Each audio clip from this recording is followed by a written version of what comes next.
রায় দিয়েছিল সেই রায়টি আপিল বিভাগ আজকে দীর্ঘ শুনানির পর হাইকোর্ট ডিভিশনের রায়টিকে বাতিল ঘোষণা করা হয়েছে। হাইকোর্ট ডিভিশনের রায়টিকে রদ ও রহিত করা হয়েছে।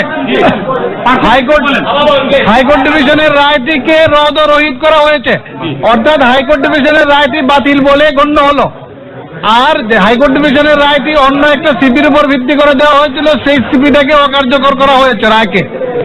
আর কোটা প্রথাটাকে আন্ডার আর্টিকেল 104 যে সাবমিশনটি আমি করেছিলাম আগে আপনাদেরকে বলে আসছি, অ্যাপিলেট ডিভিশন আর্টিকেল 104 অনুযায়ী কোটা প্রথার একটি চূড়ান্ত সমাধান দিয়েছেন।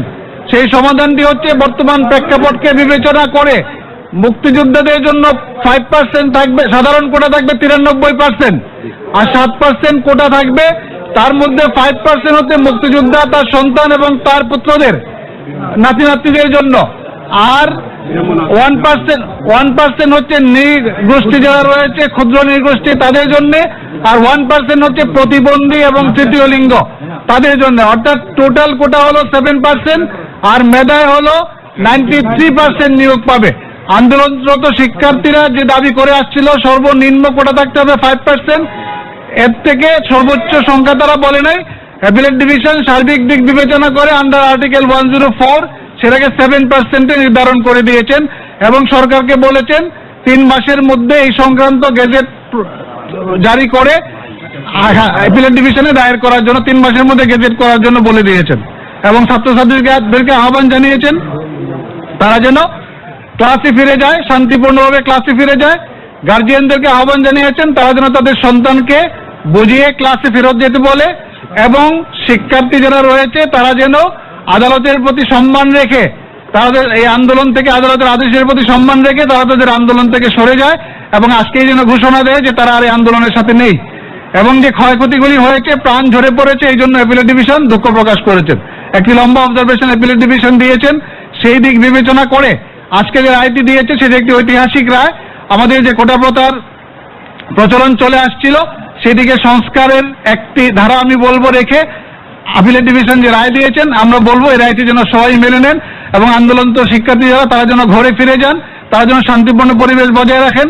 এবং এই আন্দোলনকে কেন্দ্র করে তৃতীয় পক্ষ যারা মাঠে আসছে আমি বলবো তাদেরকে তারা যেন আর ঘোলা পানিতে মাছ শিকার না করেন, তারা যেন রাষ্ট্রীয় সম্পদে তারা যেন এই ঘোলা পানিতে মাছ শিকার করার যে প্রবণতা, তারা এই কোমলমতি শিক্ষার্থীদেরকে ভুল বুঝিয়ে তারা তাদের সরকার পতনের আন্দোলনের হাতিয়ার হিসেবে ব্যবহার করার যে অসৎ উদ্দেশ্য এবং অসৎ প্রবণতা, তার থেকে যেন তারা ফিরে যায় সে আহ্বান আমি তাদেরকে জানাবো।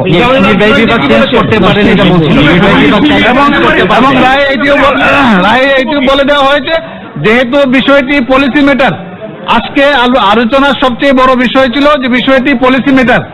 3টা আর্গুমেন্ট ছিল। পলিসি ম্যাটার হওয়ার কারণে হাইকোর্ট ডিভিশন সরকারের পলিসি ম্যাটার বিষয়ে কোনো রায় দিতে পারে না। কিন্তু আজকে অ্যাপিলেট ডিভিশন 104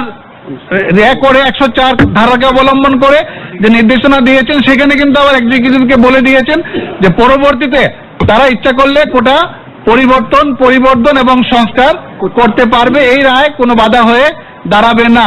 আরেকটি বিষয় ক্লিয়ার করা দরকার যে হাইকোর্টের জাজমেন্টে মুক্তিযোদ্ধা এবং তাদের সন্তানদেরকে ব্যাকওয়ার্ড হিসেবে উল্লেখ করা হয়েছিল, কিন্তু অ্যাপিলেট ডিভিশন মনে করে বা আমরা সাবমিশন করেছি যে মুক্তিযোদ্ধারা আমাদের জাতির সূর্য সন্তান, তারা আমাদের গৌরব, তাদেরকে কখনোই ব্যাকওয়ার্ড হিসেবে চিহ্নিত করা যাবে না, তারা ফরওয়ার্ড থাকবে সবসময়। তাদের সম্মানার্থে এই কোটা দেওয়া হয়েছে, এটা তাদের সম্মানের বিষয়।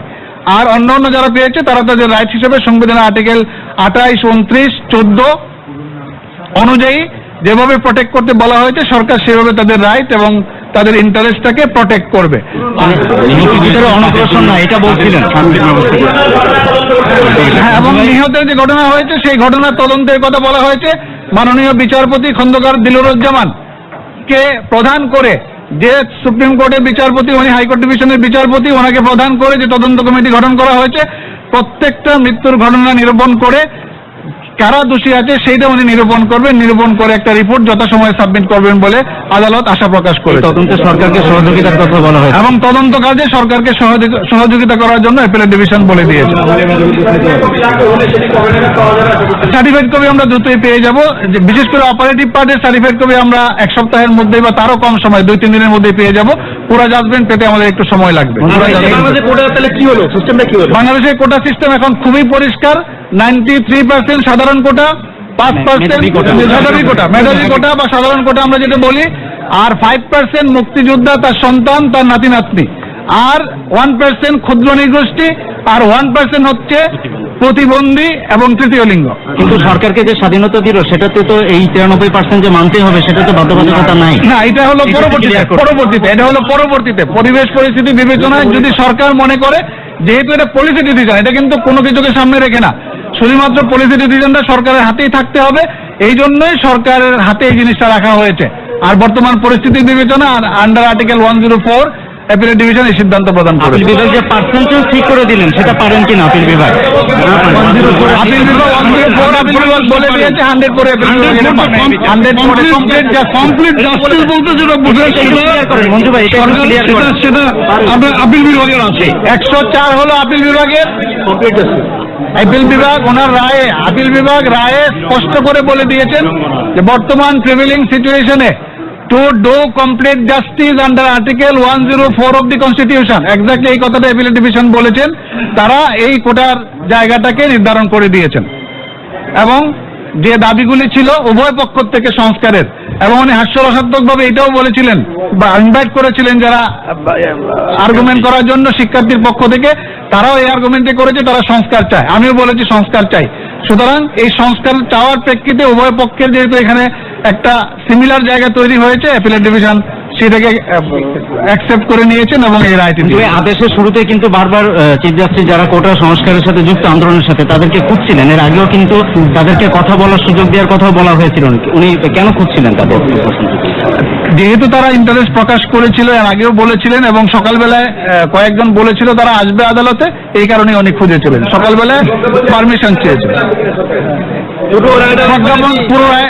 এখন তো কোটা থাকলোই না, প্রজ্ঞাপন জারি করার জন্য অপারেটিং পার্টটা হলেই হবে।